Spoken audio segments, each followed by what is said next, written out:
This is Case Closed, crime stories from the golden age of radio. This is Case Closed. Welcome back. Thanks for joining me once again. Our first story comes from Casey Crime Photographer this week. We'll hear The Fix from February 26th, 1948. After that, it's the Molle Mystery Theater and Alibi For Murder, their story from March 22nd, 1946. The Anchor Hawking Glass Corporation brings you Crime Photographer.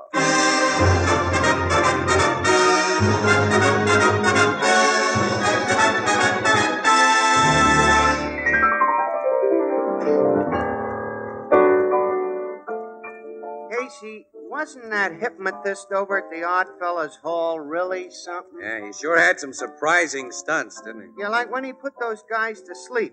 Then he wakes them up. And always the first words they say are exactly what the hypnotist told us they'd say. Yeah, but I've seen that done often. You know, Casey, I'd like to have that hypnotist try it on Tony Marvin. No dice, Ethelbert. No matter what, as soon as Tony woke up, he'd say... Anchor Hawking, the most famous name in glass.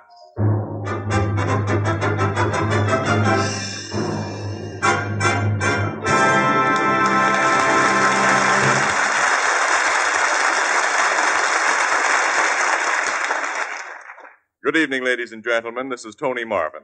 Every week at this time, the Anchor Hawking Glass Corporation of Lancaster, Ohio, and its more than 10,000 employees bring you another adventure of Casey Crime Photographer, ace cameraman who covers the crime news of a great city. Our adventure for tonight, The Fix.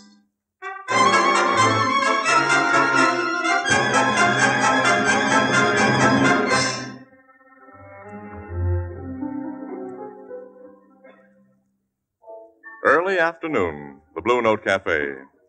Ethelbert, the head bartender, is engaged in conversation with a rather weak-looking young man and a very good-looking young woman when the street door opens and... Whoa. Oh, it's nice and warm in here, Casey. Boy, does that heat feel good, Annie. Wow, look who's here. Hi, Ethelbert. Hi. Hello, Ethelbert. Casey. Huh? But doggone. How are you, Archie? Fine, and you? Well, I'll feel better when spring comes. Don't you remember me, Casey? Mildred. Hello. Well, what do you know? Say, you look like a million in that mink coat. Thank I you. gather you know these folks, Casey. Huh? I've known Archie ever since he was a punk in grammar school, Ethelbert, and Miss Sells here. Our acquaintance goes back only a few years to the Warren affair. Yeah. Oh, excuse me, Miss Ann Williams, Miss Mildred Sells, Hello, Miss Sells. How do you do? and Archie Purcell. Pleasure, Miss Williams. Thank you. You know Archie's father, Annie. He's one of our favorite cops. Not Lieutenant Purcell. Mm-hmm. He's my old man. Well, we have a great admiration for your father. Yeah, he's quite a guy. They don't come any better. Well, Miss Sells and I must be running along. We have a date. Yes, it was nice meeting you, Miss Williams. See you again, Casey. That goes double. Must get together sometime. Yeah, we'll try to, Archie. I paid you, didn't I, Ethelbert? Yeah, we're all square. Well, see all of you again. Yeah, so long. Bye. Bye. Come again. We will, Ethelbert. Blondes. Wow. There goes one beautiful babe, Casey. Yeah. She's dynamite, too. I mean that literally. You know, she's a stooge for old Iron Hat. Tim Lansing? The political leader? Yes, sir, the boss. The big crook under the old-fashioned derby who protects professional gambling in this midtown section. How does that swell-looking gal stooge for him? Dames are used in all the big rackets, pal. Like the boss of the Philistines hired that babe Delilah to soften up Samson, huh? Been catching up on your reading. Well, that's the classical case, yeah. Casey, Lieutenant Purcell has caused Lansing more trouble than anyone else in this town. He heads the gambling squad, and if that Mildred Sells is making a play for his son... I thought of that, Annie, the moment I recognized her. So you were talking to them when we came in, Ethelbert. How did he and Mildred act together? Well, they seem pretty sweet on one another, Casey. She may be legitimate this time and just like Archie. Say, Casey, she said you met her at the time of the Warren affair. What did she mean? The murder of Mike Warren. Murder? Of Mike Warren? Yeah, he owned a clip joint where Mildred worked, and somebody put a bullet through his head one morning. She was questioned like all his employees. I remember the case. Oh, so do I, vaguely. Warren's murder's still unsolved, isn't it? Yeah. So what did you hear Archie Purcell and that girl talk about while they were here, Ethelbert, huh? Oh, he introduced me to the gal. Mentioned he just bought ringside seats for the big fight on Saturday night, right in the middle of the third row. The third row? Mm-hmm. He and a gal was going together, he said. And he bought them? Uh-huh. From a scalper. His scalpers are getting $200 apiece for ducats like that, and Archie's job can't pay him much more than that a month. Well, Casey, do you suppose they... Say, it's peculiar. Yeah, pal. It's very peculiar.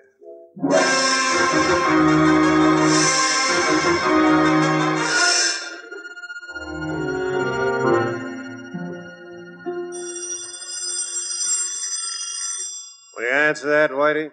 Okay, Brent. Hello. I'd like to speak to either Mr. Kelton or Mr. Watts. Kelton speaking. This is Archie Purcell. I don't know you, friend. You may have heard of my father, Police Lieutenant Frank Purcell. I've heard of him. We thought you might like to talk over a little matter with me. I'm downstairs in the lobby of your hotel right now. We'll be right down. What is it, Whitey? The shakedown we expected, but not from the source we expected. What do you mean? Down in Florida, they told us the guy who fixed things in this town was Lansing. The guy to be careful of was Purcell. Purcell's son just gave me the come hither. This don't sound right. We'll soon see how right it is. Put your coat on, Brent, and let's go.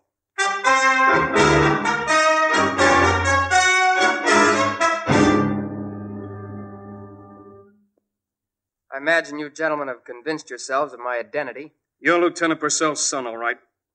What do you want? You two are professional gamblers from Florida. Don't you know this is a closed town? We're willing to play ball, but friends down in Florida told us we'd get a call from a gentleman named Lansing. My father is head of the gambling squad. I see. You mean there'll be no arrests if we play ball with you? Figure it out. You've identified this gentleman as Purcell's son, Whitey. Yeah. Okay. What do we kick in, Purcell? $1,000 a week. Hey, that's murder. We're not big timers. We run small games. $1,000 a week in advance. No. They're hooked, Whitey. Pay the man. Okay, Brent. But remember, kid, this buys us complete protection.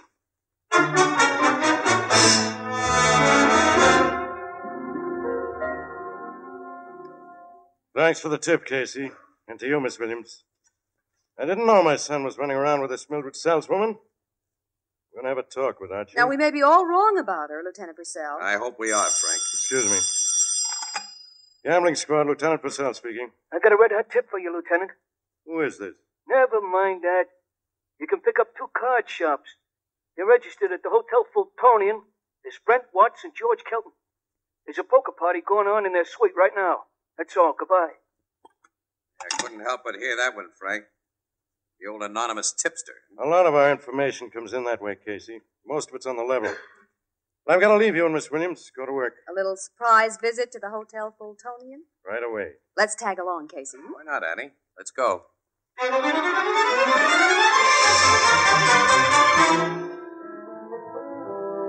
What goes on? What is this? Hey, what's the idea you cops busting in here? All of you men are under arrest. You're making a big mistake, fella. Before you make a bigger one, I suggest you get in touch with your boss. Tell him you busted in on Brent Watts and Whitey Kelton. Tell that to Lieutenant Frank Purcell. Yeah? I happen to be Lieutenant Purcell. What? You? Just why did you want to get that little message to me? Hey, there's been a slip-up, Brent. Yeah. Guess you haven't talked to your son since he saw us. My son? Uh-huh. Can I have a word with you alone? Anything you have to say can be said right here. Okay. If you want it that way. We fixed your son with $1,000 this afternoon for complete protection.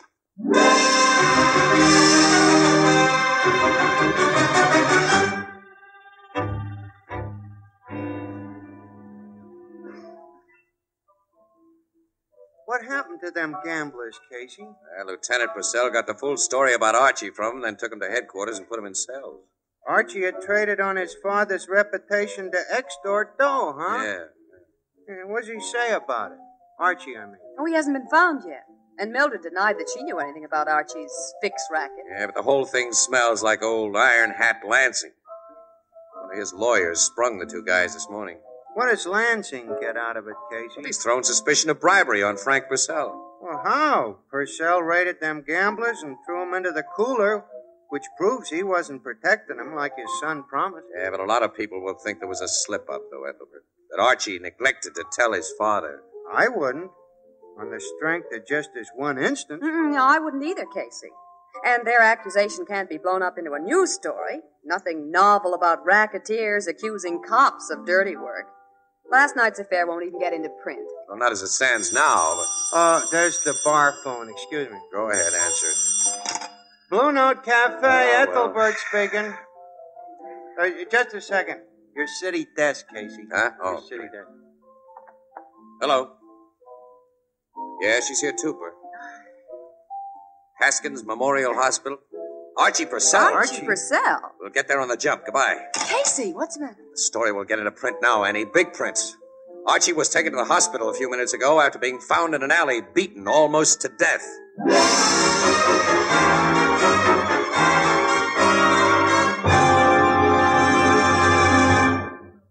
Perhaps once in a decade, a new material is perfected which changes our standards of value. Now, such a material is jadeite, spelled Jadeite, jadeite. It makes possible dinnerware unlike anything you've known. Jadeite is really beautiful. It has the lovely texture and color of rare Chinese porcelain. And jadeite is unbelievably strong.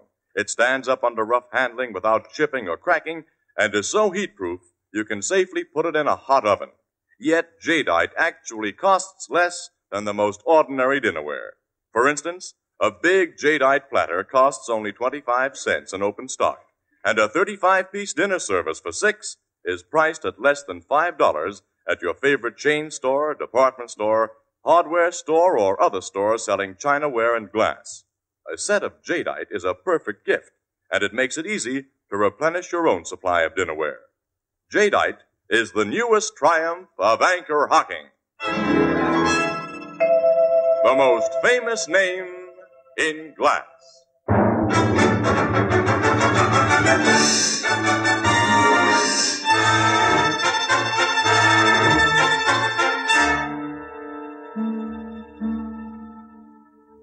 Since the doctors wouldn't let us see Archie Purcell, Captain Logan, suppose you tell us what he had to say, if anything. Well, he confirmed the story Watson Kelton had already told. Shook him down for $1,000. Yeah, Casey. He completely absolves his father of having any knowledge of his fix racket, and that won't help Frank Purcell much with the commissioner or the public. No. What did Archie tell you about Mildred Sells? He denies that she put him up to his racket or that she knew what he was doing. What did she have to say? Denies everything we think is so. We can't even hold her. Well, who gave Archie his beating? He says he doesn't know. Says it happened so suddenly he had no chance to see what the two guys looked like. Two guys, huh? Watts and Kelton were freed on bail this morning. They had plenty of motive to go after Archie, Miss Williams. And when my men find him, they'll have to prove they didn't do the job. Did you find anything at the scene of the beating? No, but the guys who worked on Archie didn't do it just for fun. They cleaned his pockets before they left him. Well, they took his dough, huh? Took everything. Come in. Detective Griffo just brought in those two gamblers, Watson Kelton, sir. That's fine. But they claim to have an alibi for the time of the beating. Yeah? They say they were with the lawyer who sprung him this morning at John Ferris. Here's his home phone number, sir. I'll call him right now. Not that I'd take the unsupported word of one of Lansing's trained mouthpieces. Beginning to look as though an alibi's been carefully set up for him, Casey. Hello. I want to speak to Mr. Ferris, please. Oh, Ferris, this is Captain Logan. We've got two new clients of yours here at headquarters, Watts and Kelton. I'm sure you can tell me where they were between 8 and 9 this evening. Huh? You haven't seen them since noon today. No alibi? Thanks. That's all. Goodbye. You hear that, Casey? Yeah. Gives me the idea that those guys may be telling the truth and somebody's trying to frame them. Yeah. Ferris may have got him to his house tonight just so they couldn't establish a real alibi elsewhere. But why? I don't know, Miss Williams. Yet. Sergeant, bring in Watson Kelton. We'll hear what they have to say.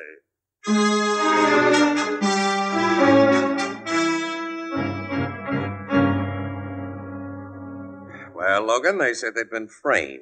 Yeah, for a solid hour, they said it, Casey. Mm-hmm. And it sounded on the level. Well, the setup's fairly plain, Logan. Iron Hat's a shrewd guy. The anonymous tip that made Frank Purcell raid that game was just the first part of his scheme. He knew the squawk they'd make about Archie would attract enough attention to discredit Lieutenant Purcell, so Iron Hat has a near murder performed on Archie that's sure to hit the front pages. And he makes sure it'll stay on the front pages by framing Watts and Kelton as the near murderers. Yeah, he's sure going to make it look bad for an honest guy like Lieutenant Purcell. What can you do about it? As things stand now, nothing. I'm not so sure of that, Logan. Archie's pockets were empty when he was found. Yeah. I happen to know he had a pair of tickets for the big fight tomorrow night. It's 100 to 1 that they were on him when he was frisked. I'm wondering if the guys who took him won't use him. Hey, we could pick those guys up and make them talk. Archie can tell us the location of those seats. Yeah, not for a couple of days. The docks have them filled with drugs, and the fight's tomorrow night. What? Oh, now, wait a minute. Ethelbert said they were in the 3rd or 4th row center. There's over 20 sections in that arena, Miss Williams, and unless we know what's... Wait a minute, wait. Mildred Sells knows. She was going to the fight with Archie. She won't tell. Well, she might tell me a lot of things, pal. She's worried about Archie, and she likes him. When I call on her, I have a hunch she may get confidential with a sympathetic friend.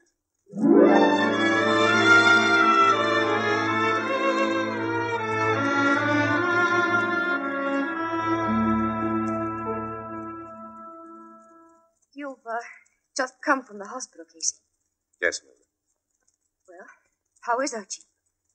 I got some news, Mildred. It was not pleasant. Well, Archie isn't... No. He isn't dead.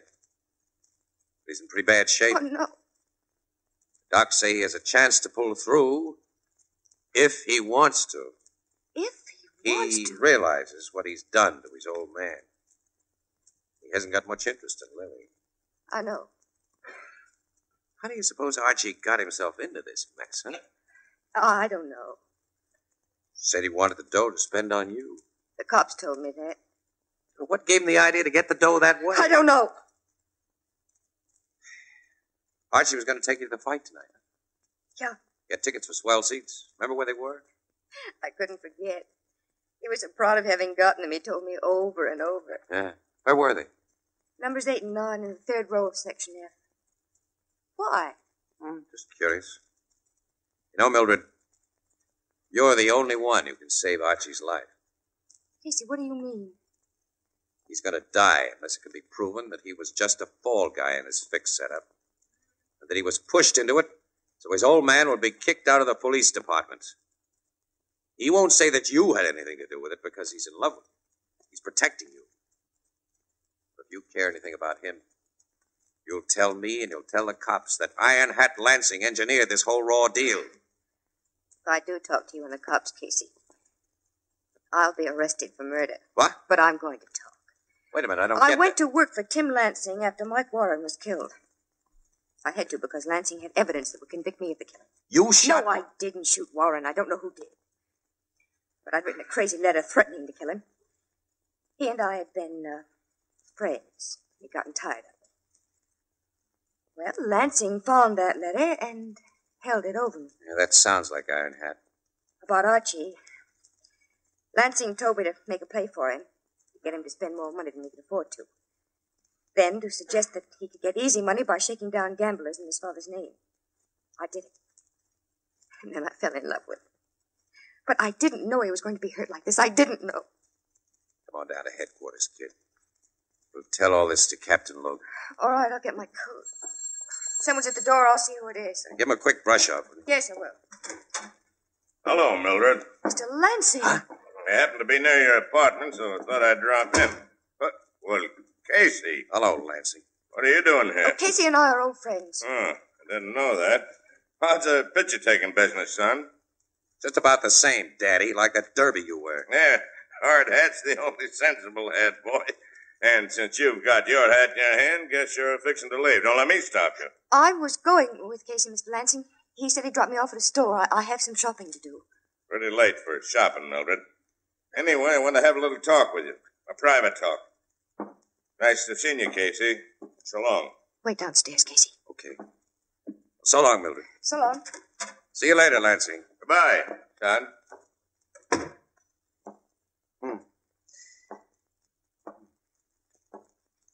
Don't ring for the elevator, pal. What? We'll take the stairs, you and me. That gun in your hand makes me agree to that. Yeah, I figured it would. What's this all about? Me and a friend are taking you for a little ride. A nice drive out to the seashore.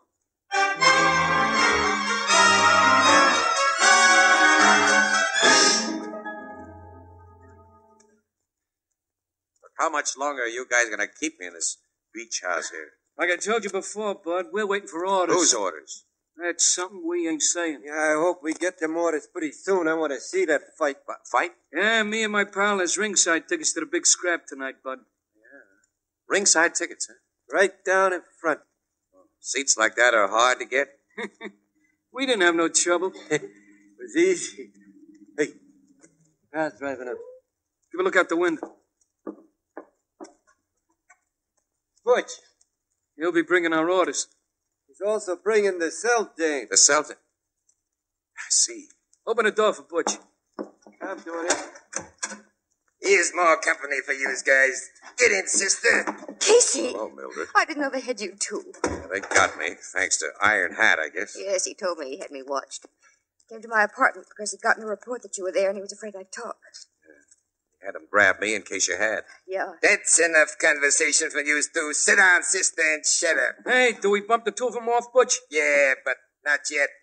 You guys will stand guard over him till the boss comes out here after the fight tonight. He's going to the fight while we stay here? That's his orders. Look, Hey, we want to see that fight. This'll do as you're told. I'm heading back to town now. I'm going to the scrap myself. So long. Her fault, the lousy... it ain't fair, it ain't. Hey, why don't you gentlemen go to the fight? We'd be glad to stay here till you come back. Wise guy, ain't you, Bud? Hey, got an idea at that. Are you nuts? No, we can tie these babies up, can't we? We'll get back here before the boss shows up.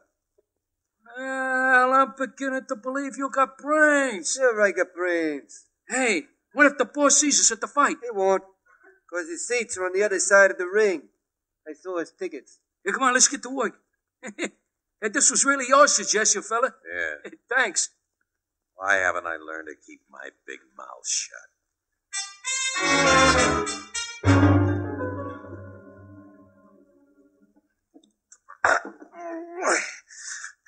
I slipped the gag off my mouth, Mildred.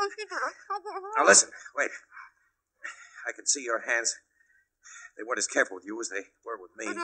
I think you can get loose. Now go to work, kid. Go to work.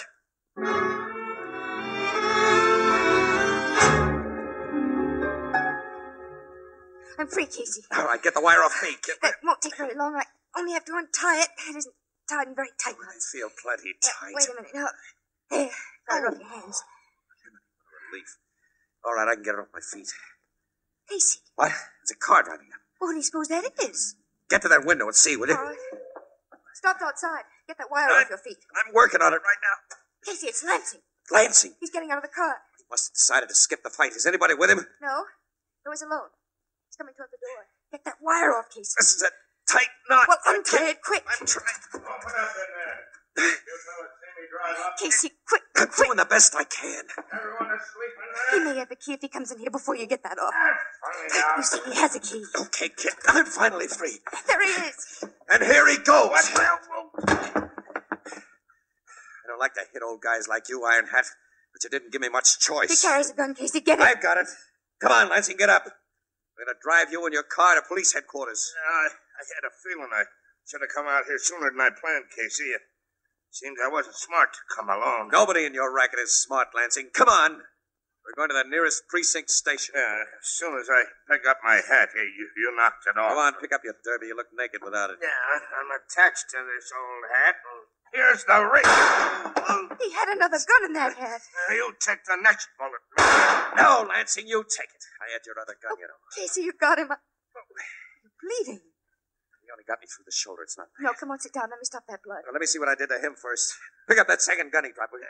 Your name's as rotten as mine, Casey. I got it in the shoulder, too. That's swell. I don't like to kill even rats like you. But let's make sure you haven't got still another gat on you. It's a neat trick, that rod in your dirty. There's a frame inside that held it, Casey. I see it. You won't find another rod on me, boy. Two have always been enough until now. Look here, you young people. I've got lots of dough. We can make a deal. Sure, we'll make a deal. A deal that'll put you out of circulation for attempted murder. Come on, let's get started.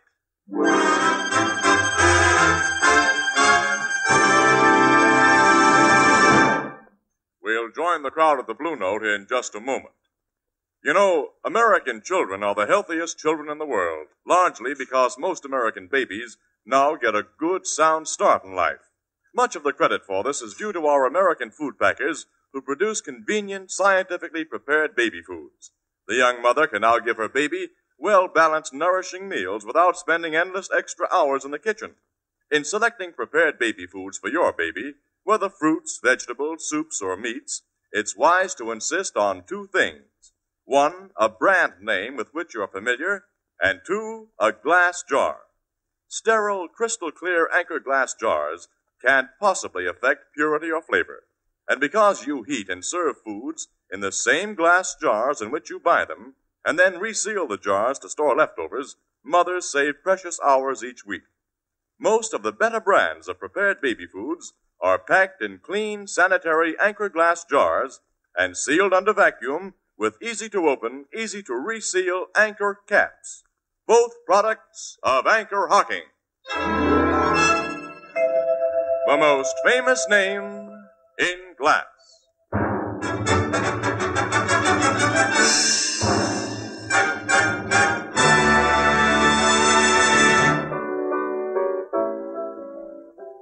Mildred Sells ain't going to be accused of the Mike Warren murder, huh? No, Casey? not a chance, Ethelbert. A very good reason that the bullet found in Warren's body years ago was fired from the automatic that Lansing wore in his iron hat. A ballistics comparison proved that beyond any doubt. Lansing killed Warren? Mm-hmm. After he found the letter that would incriminate Mildred if suspicion were pointed his way. Well, what do you know? At least one other thing. The DA won't bear down too heavy on the extortion charges against Archie. He and Mildred are going to be married. The DA and Mildred? Oh. Oh, no, of course not. Excuse me. Right, boy. You know, this has turned out so nice and romantical, it makes me feel good. Almost like throwing a party on the house. Almost. With that big bandage on your shoulder, you couldn't lift the glass, Casey. Ain't it too bad? Yeah. Al, I got news for you. I got one good arm. And I've got two good ones to help both of us with. Why don't I learn to keep my big mouth shut?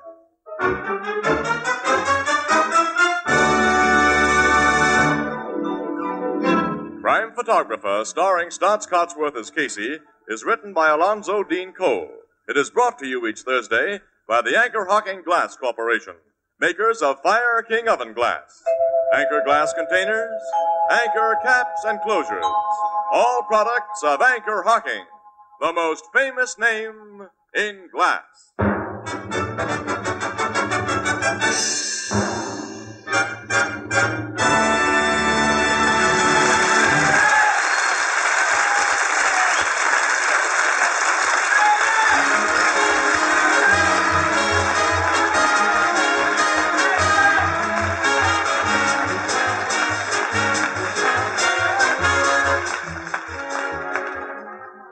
Crime Photographer is directed by John Dietz and is based on the fictional character of Flash Gun Casey, created by George Harmon Cox. Original music is by Archie Blyer, and the program features Miss Jan Miner as Anne and John Gibson as Ethelbert. Herman Chittison is the Blue Note pianist. Once again, it is your privilege to aid in the increasing fight against suffering, disease, and disaster. Once again, your American Red Cross confidently appeals to American generosity to support its humane work. This year, then, give a little more, because the need is greater. This is Tony Marvin saying good night for the Anchor Hocking Glass Corporation of Lancaster, Ohio, with offices in all principal cities of the United States and Canada. This is CBS, the Columbia Broadcasting System.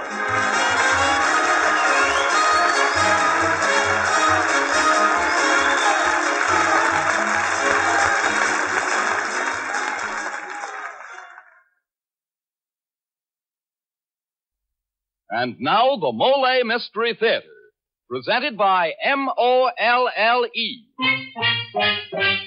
Molle, the heavier brushless shaving cream for tender skins.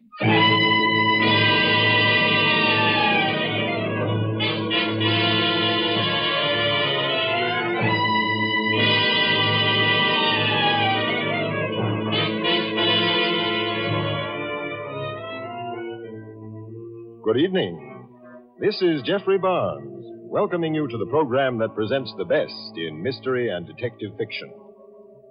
Tonight's story is a hard-boiled gangster tale written by Martin Ryerson and entitled Alibi for Murder. It's about a very ordinary young man named Dave Whitman who was destined from birth to be involved in 2 gangland killings. Yes, destined from birth. Puzzling? Perhaps it'll all be quite clear when you meet gangster Steve Yeager. Before you begin your story, Mr. Barnes, here's some good advice for men. If you have a wiry, hard-to-cut beard or a tender skin, and that morning shave of yours is just short of murder, then shave with Molle, the heavier brushless shaving cream. Yes, sir, man. It's smooth. So smooth. It's slick. So slick. It's a smooth, slick shave you get with M-O-L-L-E. Molle, the heavier brushless cream for tender skins. That's right. Molle is a heavier cream. The kind of cream you need if you have wiry whiskers or a tender skin. Because Molle is heavier, it not only softens your whiskers, it stands them up straighter and makes them easy to cut. So you shave faster, closer, easier, and you shave painlessly with Molle, the heavier brushless cream for tender skins. Molle. And now here is Jeffrey Barnes with tonight's Molle mystery, Alibi for Murder.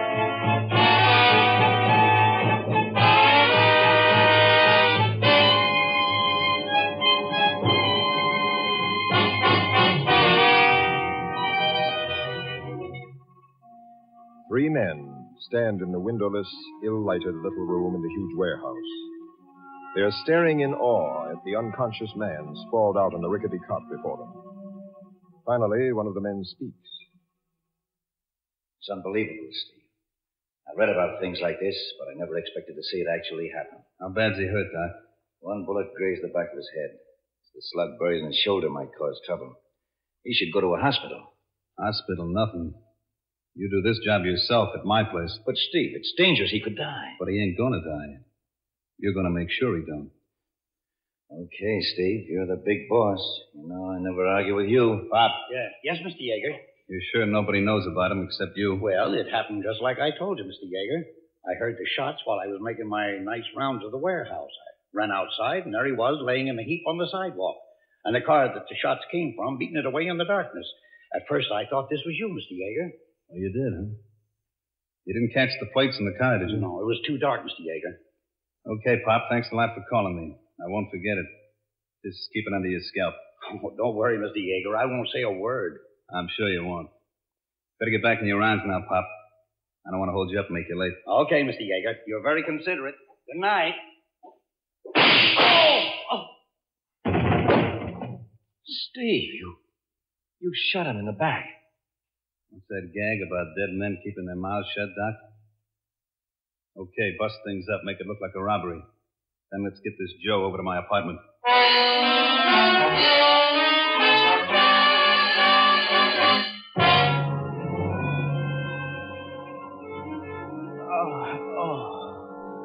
He's coming out of it, Steve. I want to see what he does when he lamps me for the first time. He's lifting his head off the pillow. Looking around. He sees you. I wonder did I look as surprised when I first saw him. He can't figure it out, Steve. Guess he thinks he's looking in the mirror.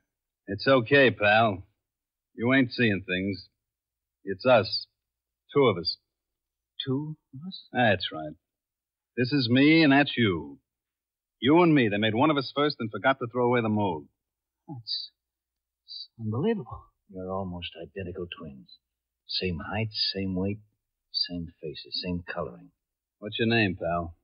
Whitman, Dave Whitman. We found you in front of the warehouse down by the river. You had a nasty hunk of lead in your shoulder. Doc here had a rough time fishing it out. You're a doctor? Yeah, this here is Doc Kinsella. I'm Steve Yeager. You're going to see a lot of us. I don't understand what you mean, Mr. Yeager. Never mind. You, got many friends in town, Whitman? No, I just arrived here tonight on a freight. Riding the rails, huh? A hobo? No, just out of a job. That's what I had hoped to find here. I figured I'd find me a flop down by the river in that big building. My warehouse. Oh, it is? Mm-hmm. Well, anyway, all of a sudden a car comes racing around the corner and lets me have it. Only that little lead party wasn't meant for you. That was a surprise cooked up for yours truly. You, Mr. Yeager? Yeah. Friends of mine. They took you for me. Then they bust in and murdered a watchman. But I don't get it. Forget it. So you're looking for work, huh? Yeah, any kind of work. Well, what would you say to a job with me? In your warehouse? No, not exactly. This'll earn you a lot bigger piece of change than working down there. I don't know what that slug did to my brain, but if this is how it feels to be crazy, brother, I want to stay that way. Yeah, I think you and me are going to get along okay, Whitman. Now see if you can grab some sleep. Come on, Doc.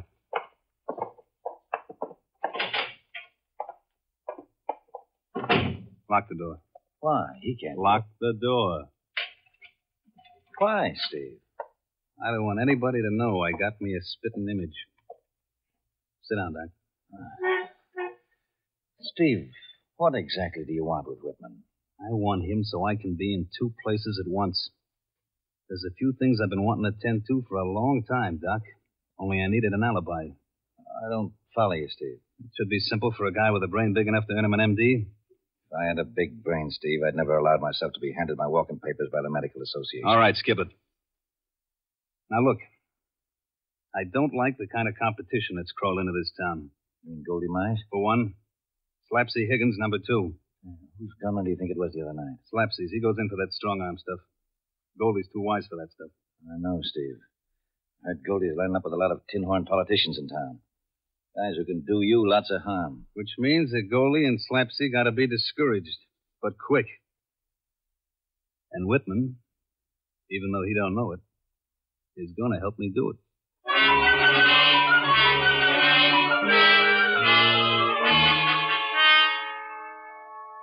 Well, kid, you're looking fine. No one had guessed that 10 days ago you had a slug in you. Yeah, Doc. All right, Whitman, let me look at you. Keep that bow tie straight. And it keeps twisting. Well, don't let it twist. And don't do up the bottom button on your tux. Yeah, pull that handkerchief out of your pocket a little further, like that. Okay. All right. Let's go over to the mirror and see. Well, Doc, what do you say? Except by instinct, Steve, I'd say it was improbable. Even your own mothers could tell you apart. I hardly know which of us is me. Neither one of us is you. We're both me. And don't forget it, even for a second. Yeah, okay, Steve. Now you're going to my nightclub with Doc. Your nightclub? That's right. The Silver Swan. I own it. Doc will point out everybody in the place to you. Tell you anything and everything you need to know about him. If you get in a spot and you don't know what the answer is, just stick a cigar in your face and let Doc do the talking. You got it? Yeah, I got it. Now, there's only one rub. What's that, Steve? Lorraine. Oh, Lorraine. She's your girl, isn't she? How do you know about her? I read all about her on those clippings in your press book. Things at your nightclub. Is she really as pretty as that photo on the piano? Never mind how pretty she is or ain't. Steve, you usually kiss her when she comes over to the table. If he doesn't kiss her, she might get suspicious and ask questions. Okay, Whitman, you'll have to kiss her. Oh, I will? But make it quick. And when you do kiss her, grab her like I do. Come here, I'll show you how. Maybe you two would like to be alone. Shut up. Don't you dance with her or anything, Steve? No. Kiss her quick, Whitman, and get rid of her. Tell her that you and Doc got important business. Say you'll see her after the last show.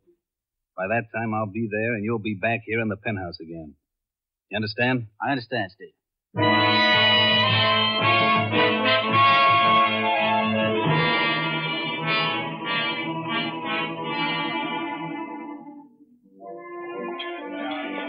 Doc, this is just about the greatest experience in my whole life. Yes, the club starts to ride pretty high at midnight Saturdays. This place must have cost Steve a small fortune. It did. But you better close your mouth and stop gaping like you never saw it before. Don't forget you're supposed to be the person who owns it. Here comes the waiter. Order rye highball. But I like scotch and soda. Steve likes rye highball. Oh. Evening, Mr. Yeager. Hiya, Doc. Hello, Mike. What'll it be, Mr. Yeager? Usual? Yeah, Mike. Rye highball. Coming right up, boss. See that white-haired man with the party at the ringside table over there? Yeah? That's John Martin, city magistrate. Wave to him. Okay. He a friend of Steve's? Yeah, sort of. Steve must know important people. Yeah. Remember me, mister? Huh? Why, all the surprise. You look as if you never saw me before. Hello, Lorraine. Hi. Lorraine. Well, who'd you think I was? Why are you staring? Oh, I was just thinking. I don't know whether I ever told you before, but do you know that photo of you doesn't half do you justice? No, Steve, you never told me. Oh, yeah. Do you mind if I kiss you? You don't usually ask, do you? No, I guess not. Oh. Well, Anything wrong? hardly. You look stunned. Maybe it's because you never kissed me like that before. Seemed to be something different. Steve, don't forget we've got a lot of important business to talk over. Oh, yeah, business. I'll see you after the last show, Lorraine. Doc and I have got some important angles to work out. Yes, sure, Steve. I understand. See you later. Gosh. Now, look, kid. Don't let's get any silly ideas. She's all wrapped up with a big, expensive tag on that reads hands off, property of Steve Yeager. Yeah, I know, Doc. Oh, there's the signal from Steve Whitman. Now, you slip into his office and out the back door. Steve will take your place and none the wiser.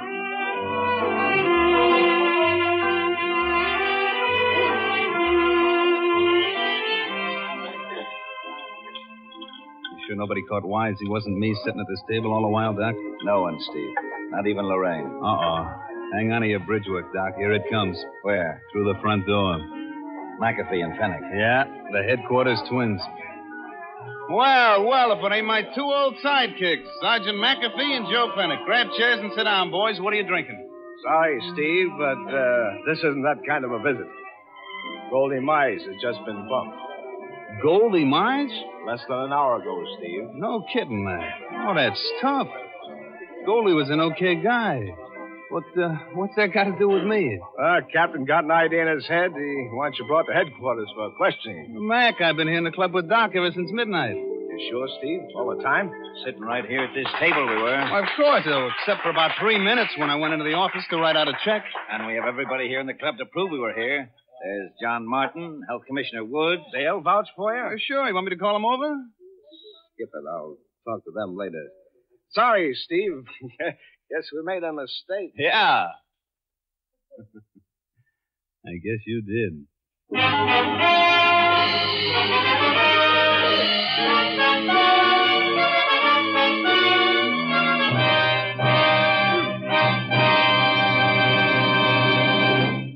As the curtain falls on Act One of our story, it looks as though Steve Yeager has an ironclad alibi as far as the death of Goldie Mize is concerned.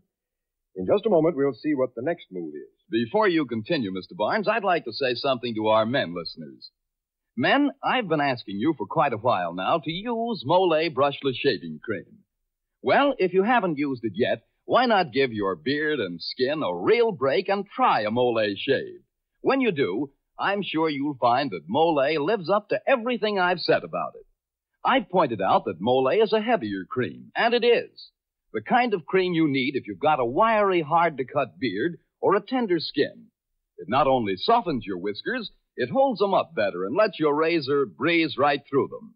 In other words, when you shave with Molle, you shave faster, closer, easier, and you shave painlessly. Now, maybe that sounds pretty strong, but if you will just try a Molle shave, I think you'll agree with me when I say it's smooth. So smooth. It's slick. So slick. It's a smooth, slick shave you get with Molle. Molle, the heavier brushless shaving cream for tender skins.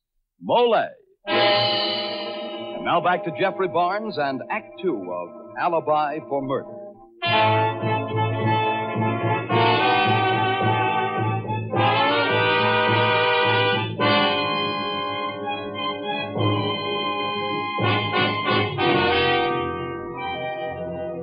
By a strange coincidence, the down-and-out Dave Whitman is a perfect double for the notorious gangster Steve Yeager.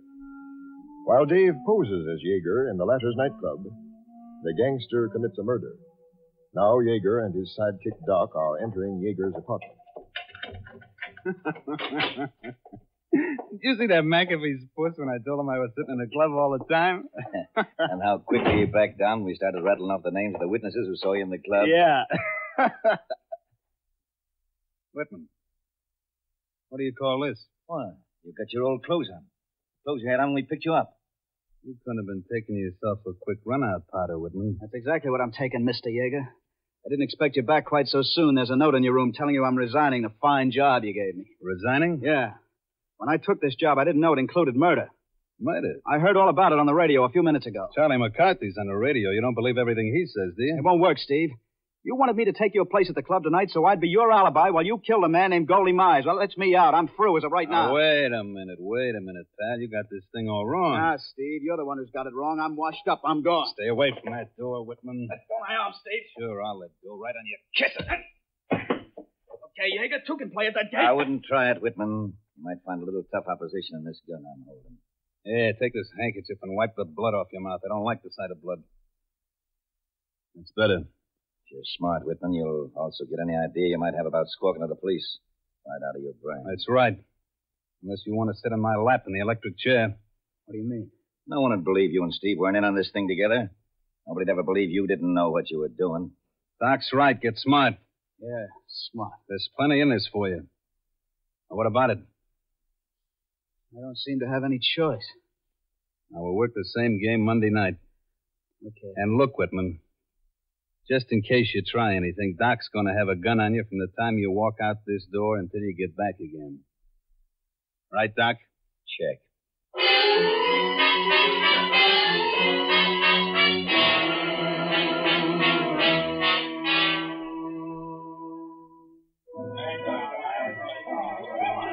Doesn't this club ever have a slow night, Doc? It's jam-packed again tonight. Yeah. What do you keep looking around over your shoulder for? Expecting somebody? I'll be seeing you, Doc. Hey, where you going? To meet the somebody I was looking for. She just came through that little door we were talking about. Wait. Come back here. Hi. Oh. Hello, Steve. Hey, you sound surprised. First time I ever saw you come to meet me. Anything wrong? Wrong? Yeah, you stepped back away from me as I went to kiss you. Oh, I'm sorry, Steve. Oh, You look bewildered. I am. Why? Why, you kissed me just now. You kissed me like that Saturday night when I came to your table. Something about it seemed so different. Steve, we got business to talk over, remember? Oh, yeah, Doc. I tell you what. You sit down and get all the details worked out, and I'll come back and argue the whole thing out with you. But, there's that argument in my pocket. Might not wait. Are you trying to tell me you'd use an argument like that on Steve Yeager in front of all these nice people? But... I said sit down, Doc. No, I mean sit down. Okay. I'll be waiting. Doc seems to be kind of unhappy about something. Doc's getting older, ain't? No more romance. I never heard you mention the word romance before. Well, there's a lot of words you probably haven't heard me say that you're going to hear. Shall we dance? Love to.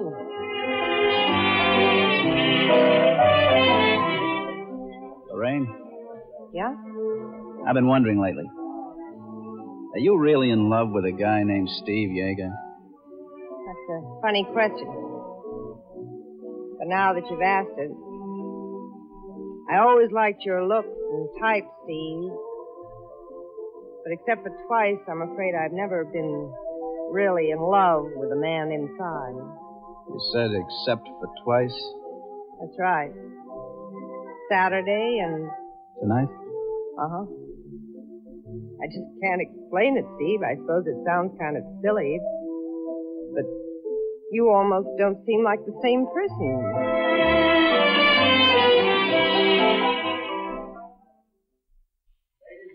Make your best. The wheel is ready to turn, and on the red, grab the box. Your favorite number is open for you. Now, how did we get back here in the gambling room? Maybe because I said I felt lucky.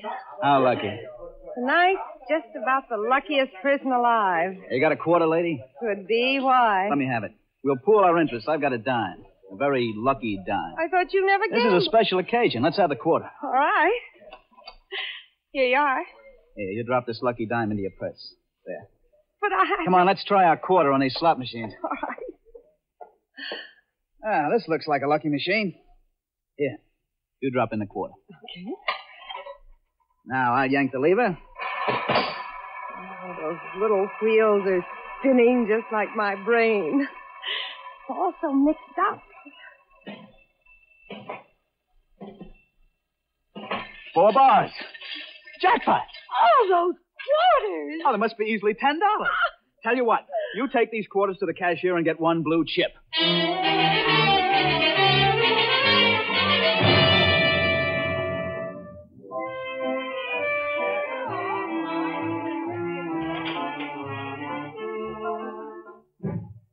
Steve, I'm so sorry to be long. Shut up. Where's Whitman? Been cooling my heels in this office for the past half hour. You know I can't leave here until he comes. He was at the big table, Steve. Let Lorraine walk away with 5 G's. $5 grand. The dealer naturally thought he was you. Every time he smiled, the dealer touched the little button under the table, and the bell stopped on the number Lorraine had her chips You on. stupid fool. This is all your fault. But, Steve... Shut up. Get him over to the penthouse and keep him there. I'll be over later. Okay, Steve.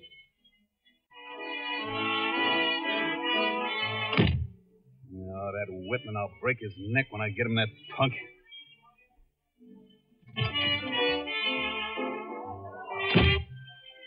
Hey, boss.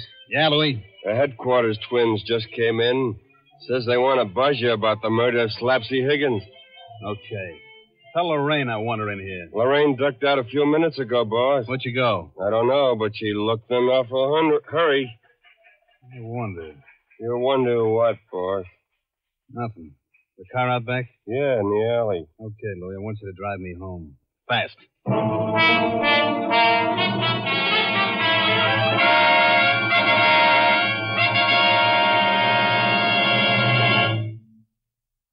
This is Jeffrey Barnes again. In just a few moments, we'll bring you Act 3 of Alibi for Murder. When you have dandruff, you might just as well try to combat it with plain water as with most ordinary hair preparations. For such products, simply remove loose dandruff, and you can do that with plain water. To do more, to fight dandruff effectively, use double danderine. For double danderine is a scientific product that does what most ordinary hair preparations can't do. It goes to work on your scalp and actually kills on contact the germs that many outstanding authorities contend are a cause of a common type of dandruff. Now, the reason for double danderine's amazing effectiveness is that it contains a special ingredient called Alzan, an active antiseptic so remarkably efficient, many hospitals use it. Among hair preparations, double danderine and double danderine alone contains Alzan. So stop trying to combat dandruff with preparations that can't compare with double danderine. If you're not satisfied, return the empty bottle and get your money back. Buy double danderine at your druggist's.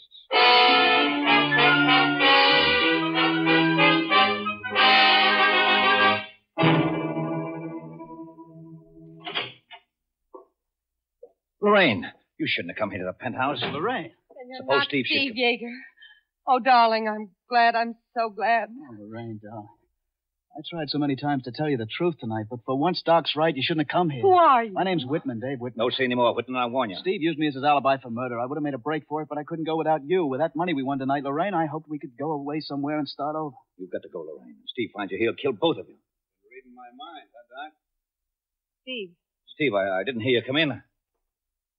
Louis just drove me over from the club. Well, it's like something out of the movies. The big hero with a protecting arm around the girl's waist. Kind of corny, Whitman. So this is why you took the quick run out from the club, huh, Lorraine? I was right. There are 2 of you. But not for long. Whitman, where are those rags you first came in? Why? Don't ask questions. Where are they? In the bottom of the closet in the bedroom. All right, Doc. Keep that gun of yours aimed at his shirt stud. I got me a quick change to make.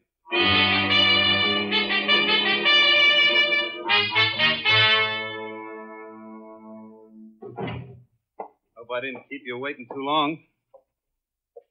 Well, Doc, what are you gaping at?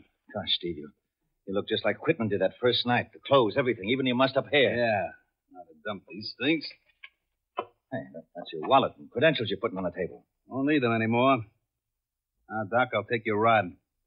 Sure, Steve. Here, but I don't understand. It's simple, Doc. This is the end of the line. This is where you three get off. Three? And Steve Yeager goes on alone. But, Steve... You've outlived your usefulness, Doc. Besides, you and these two are the only people in the world who know I have a double. Steve, I wouldn't talk. You know that. I know you haven't talked so far. But, Steve, I'm not Papa Slaps your Goldie. I'm your friend. I'm taking no chances, Doc.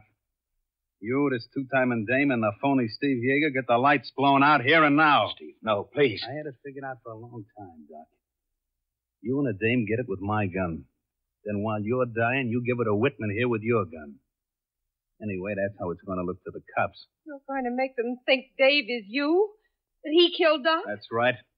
Going to look swell in the tabloids. Doc Kinsella fooling around with Steve Yeager's girl, and who walks in but Steve? You'll never get away with it, Yeager. Why won't I? The cops haven't even got a fingerprint of me. I'll just fade into the ozone and become a character named Dave Whitman. But why, Steve? Goldie's gone, Slaps is gone. You've no more competition in town. Steve.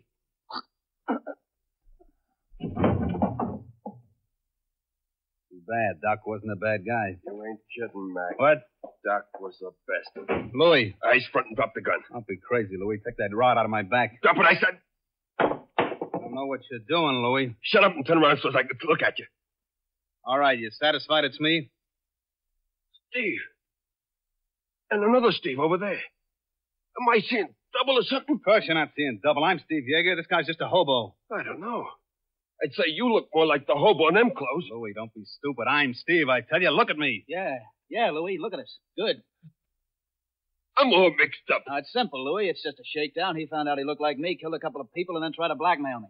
He's lying, Louis. I'm Steve Yeager. If he was Steve Yeager, would he shoot Doc Kinsella, his best friend? No, I guess he wouldn't. Louis, he's trying to confuse you. Look, they're my credentials on the table. No, Louis, they're my credentials. I just told you he was trying to shake me down. I want to be sure. I wouldn't want to pull his trigger on the wrong guy. You'll be pulling it on the wrong guy if you kill me. Wait a second, Louis. You know whose girl Lorraine is, don't you? Sure, everybody knows that. She's Steve Yeager's girl. Then ask her which one of us she loves. It's a trick, a dirty, rotten trick. That wasn't very smart, him trying to rush my gun. Gosh, I didn't want to kill a guy. But, well, you saw for yourself, Steve. He was grabbing for my gun. It was either him or me. We've got to get out of here quick before the police come. Yeah, we better get out of here. You go ahead, Louis. A few things I got to clean up here. Yeah, okay, boy. Quick, lock the door. Right. Good. Now then. What are you doing, Dave? The only thing we can do. I'm calling the police. Where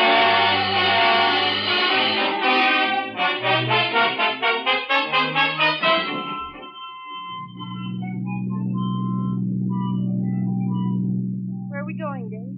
Any place where people won't take me for Steve Yeager's ghost. Brother, what a job it was straightening out that mess with the police. Yes, especially after they picked up Louis and he insisted you were Steve. What are you thinking about, darling? Well, honey, 2 weeks ago I rode into town in a freight car with a thin dime in my pocket. Now I'm riding out of town with the world in the palm of my hand.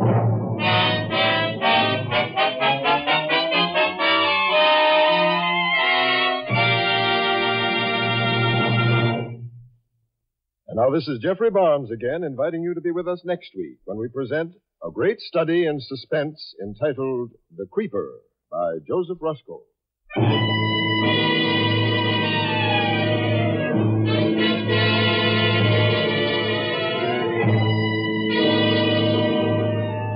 The original music for the Molle Mystery Theater is composed and conducted by Alexander Sendler. Alibi for Murder was written and adapted for radio by Martin Ryerson. Elspeth Eric, Mandel Kramer, and John Sylvester were featured in tonight's program. This is Dan Seymour saying goodnight until next Friday at this same time, when the Mystery Theater presents The Creeper.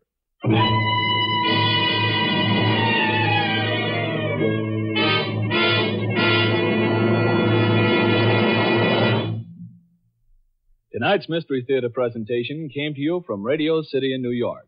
This is NBC, the National Broadcasting Company. That's Case Closed for this week. You can find more from Casey, crime photographer, the Molle Mystery Theater, Case Closed, and everything else Relic Radio at the website, relicradio.com. You can donate through the website as well if you'd like to help support this and all of the shows. You're the only way we keep coming to you every week. Hope you've enjoyed this show. You'll join us again next Wednesday for another hour of Case Closed.